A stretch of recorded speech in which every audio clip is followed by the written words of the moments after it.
Little boy came in yesterday. He said, Daddy, can we take a walk?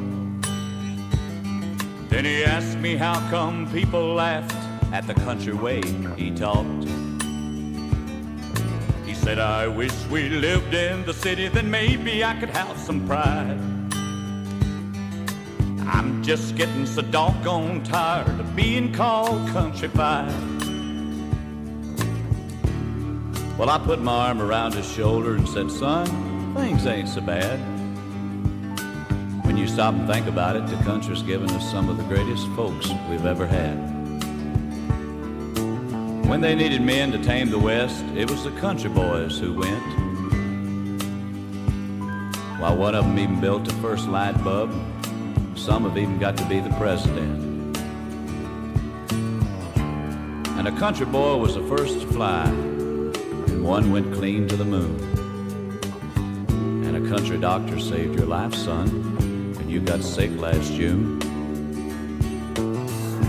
But there's somebody else, if you'll stop and think. To me, he was the greatest of all. He was born a long, long time ago in a barn on a bed of straw. I said Jesus, was countrified, but he was the greatest man that ever lived and died.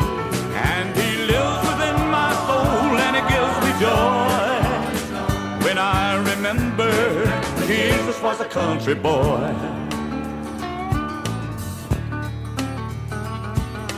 Now my boy is walking tall, his shame is done forgot. When somebody calls him countrified, he says, why, thanks a lot. And he talks about that hillbilly from the hills of Galilee. Now, he don't mean no disrespect. He's proud as he can be. When he says Jesus, was countrified, he was the greatest man that ever lived and died.